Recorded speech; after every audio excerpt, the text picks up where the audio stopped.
नमस्कार दोस्तों, मैं सर्वेश शर्मा आप सब लोगों का अपने YouTube चैनल पर बहुत बहुत स्वागत करता हूं। दोस्तों, आज की हमारी कहानी का शीर्षक है उम्मीद। उम्मीद से ही दुनिया कायम है। चलिए चलते हैं सीधे इस कहानी पर। दोस्तों, अभी तक आप हमारे चैनल को सब्सक्राइब नहीं किए हैं तो जल्दी से कर लें। इसी तरह के वीडियोस हम हमेशा आपके लिए लेकर आते रहते हैं। दोस्तों, एक बार की बात है, एक प्रदेश में एक नामी चोर रहता था। एक दिन वो चोरी करते हुए पकड़ा गया। फिर उसे राजा के सामने पेश किया गया। राजा ने कहा कि तुम्हें जीने का कोई हक नहीं और भरे दरबार में उसे मौत की सजा सुनाई गई। चोर खामोश खड़ा रहा। आखिर में राजा ने चोर से पूछा कि तुम्हारी कोई अंतिम इच्छा हो तो बताओ। चोर ने सिर झुकाकर राजा से कहा, हुजूर, माई बाप गुस्ताखी माफ़ हो, एक बात की अर्ज करूँगा। राजा ने कहा, बोलो।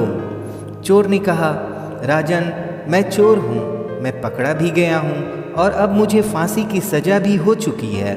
राजा ने कहा, साफ साफ कहो, कहना क्या चाहते हो। चोर ने कहना शुरू किया, राजन, मुझे इस बात का अफसोस रहेगा कि मैं घोड़े को उड़ाने की विद्या जानता हूँ। मैं चाहता था कि कोई दूसरा उस विद्या को काश सीख पाता, लेकिन अफसोस की बात है, मेरी मौत की सज़ा के साथ ये विद्या इस धरती से लुप्त हो जाएगी।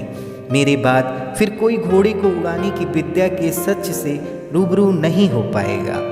राजा ने कहा, क्या कह रहे हो? क्या तुम सचमुच घोड़े को हवा में उड़ाने की विद्या जानते हो? मैं तुम्हारी बात पर यकीन नहीं कर सकता। तुम झूठ बोल रहे हो, तुम्हें मरना ही होगा। चोर ने कहा, हुजूर, आप ठीक ही फरमा रहे हैं, मुझे मरना ही चाहिए। छोड़िए इस घोड़े को उड़ाने की विद्या, किसी और को क्या करना है। राजा जरा दुविधा में फंसा। राजा को दुविधा में फंसे देख महामंत्री, मंत्री, सेनापति सबने कहा, राजन, इस चोर की बातों में मत आइए, इसे फांसी दे दीजिए। राजा कुछ सोचता हुआ चोर से कहने लगा कि सुनो चोर, अगर तुमने सचमुच साबित कर दिया कि तुम घोड़े को हवा में उड़ा सकते हो तो तुम्हें हम सज़ा से माफ़ी दे देंगे, लेकिन ध्यान रहे, अगर तुम झूठे साबित हुए तो फिर तुम्हारे साथ मैं क्या क्या करूँगा यह तुम अंदाज़ा भी नहीं लगा सकोगे। चोर ने दोनों हाथ जोड़कर कहा, राजन, आप मुझे साल भर का वक्त दें, साथ में एक घोड़ा और एक घोड़े की अच्छी खुराक के लिए कुछ धन दें। साल भर में मैं घोड़े को उड़ना सिखा दूंगा और फिर आप जो चाहे फैसला करें।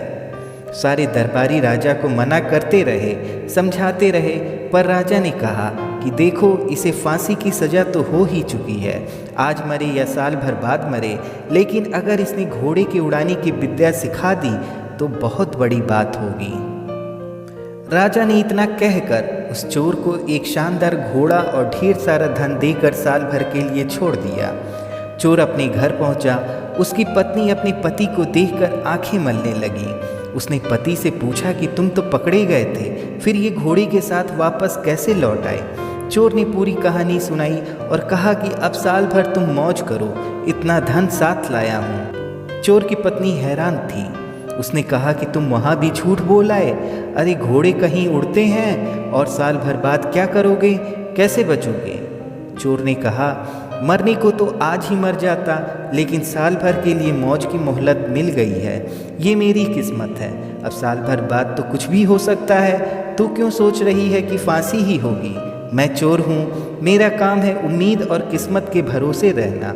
हो सकता है साल भर बाद राजा भूल जाए कि उसने मुझे फांसी दी थी। हो सकता है साल भर बाद राजा ही न रहे और मैं बच जाऊँ। हो सकता है साल भर बाद राजा का दिल पसीज जाए और मुझे फांसी की सज़ा पर फिर से विचार कर ले। कुछ भी हो सकता है भाग्यवान। ये तो राजा को सोचना था कि घोड़े नहीं उड़ते, पर राजा विवेक, न्याय, तर्क और पुरुषार्थ से दूर हैं। मैं उम्मीद और किस्मत से दूर नहीं हो सकता। भाग्यवान, ध्यान से सुन, कौन जानता है, क्या पता साल भर बाद घोड़ा सचमुच में उड़ने लगे। उम्मीद बहुत बड़ी चीज़ है, उम्मीद पर ही दुनिया कायम है।